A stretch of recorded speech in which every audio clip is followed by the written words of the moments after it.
Olá, sejam muito bem-vindos ao Acorda pra Vida. Eu sou Vivian Karlaken-Fakuri e hoje a gente vai falar como Jesus escolheu os discípulos. Então curtam, compartilhem, comentem, se inscrevam no nosso canal e aproveitem para mandar esse vídeo para abençoar a vida de mais pessoas. Você já parou para pensar em qual foi o critério de avaliação que Jesus usou para escolher os discípulos dele?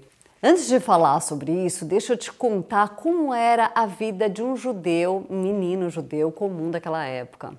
Era assim, com 6 anos de idade, eles entravam na escola e um rabino ia ensiná-los a ler e escrever e ensiná-los todo o Pentateuco. Então, dos 6 aos 10 anos, eles ficavam decorando os 5 primeiros livros da Bíblia inteirinhos.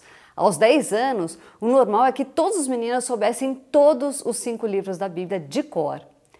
Com 10 anos, então, eles passavam, dos 10 aos 14, eles passavam então a decorar o resto do Antigo Testamento, né? Ou pelo menos uma grande parte do resto. Com 14 anos, então eles saíam da escola, né? A maioria saía da escola e ia trabalhar com os pais deles, iam aprender os ofícios dos próprios pais e iam trabalhar com os pais deles. Mas alguns selecionados por aquele rabino, eles então iam fazer um teste para ver quem se tornaria um talmidim. Talmidim seria um seguidor daquele rabino, que depois seria um rabino. Mas esse era o sonho de todos os meninos, porque ser um rabino era maravilhoso, era um grande status, todo mundo queria ter um rabino como filho, então todos eles queriam ser um talmidim, mas só alguns deles eram selecionados porque eram os que mais sabiam a Bíblia, eram os que mais tinham decorado o Antigo Testamento. Eles então passavam por um teste e depois de um tempo, né, depois desse teste, esse rabino virava para eles e falava: olha, meus parabéns, você está sabendo muito, você realmente é um grande conhecedor, né, do que seria a Bíblia deles, né, que é só o Antigo Testamento, mas você deve então agora começar a trabalhar com seu pai. Para pouquíssimos deles, esse rabino diria: segue-me.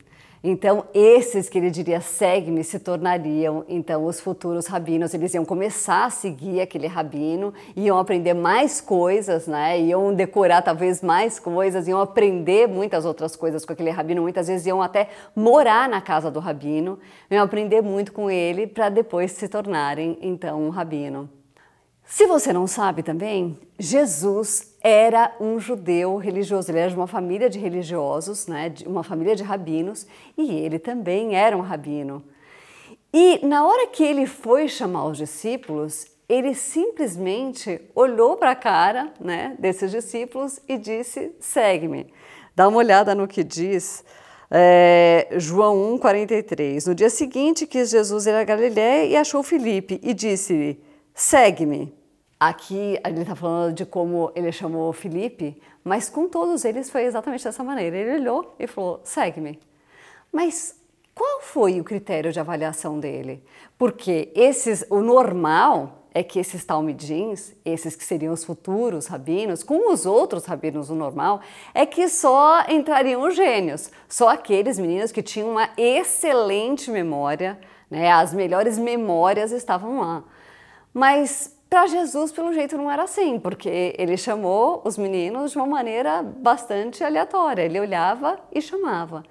E qual seria esse critério, então? A primeira coisa que passa na nossa cabeça, né, o que seria o mais natural, é que ele estava chamando não os gênios, mas então ele estava chamando os discípulos conforme o coração deles. Quem tivesse o melhor coração, um coração que realmente estivesse muito de acordo com o coração de Deus, é que seria chamado. Mas a gente não pode chegar nessa conclusão, sabe por quê?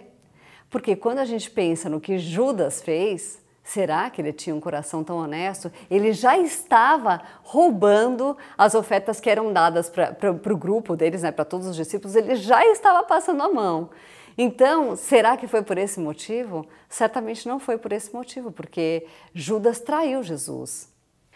Daí você pensa numa outra possibilidade, bom, se não era pelas habilidades, né, como todos os outros rabinos faziam, que chamavam então pelas habilidades de decorar muita coisa, e também não era pelo coração deles, como a gente vê que Judas não era o caso, né? Ele já mostra que de jeito nenhum foi pelo coração. A gente pode pensar, talvez pela amabilidade deles. Mas dá uma olhada no que diz João 1,45. Filipe foi procurar Natanael e disse: achamos aquele a respeito de quem Moisés escreveu no livro da lei e sobre quem os profetas também escreveram. É Jesus, filho de José, da cidade de Nazaré. Natanael respondeu: e será que pode sair alguma coisa boa de Nazaré? Venha ver, respondeu Filipe. Quando Jesus viu Natanael chegando, disse a respeito dele: aí está um verdadeiro israelita, um homem realmente sincero. Então Natanael respondeu a Jesus: de onde o Senhor me conhece? Jesus respondeu: antes que Filipe chamasse você, eu já tinha visto você sentado debaixo daquela figueira. Ou seja, olha a péssima educação de Natanael. Jesus vai lá, faz um elogio para ele, fala: olha, esse homem, um verdadeiro israelita, está aqui elogiando. Ele já começa falando: o que de bom pode vir de Nazaré? E ainda, na hora que ele recebe um elogio, ele ainda vira para Jesus e fala: você me conhece? Você não me conhece. Né? Então a gente já vê que pela amabilidade também não era. A conclusão que eu chego aqui, depois de meditar muito, é que essa escolha, na verdade, é para todos nós.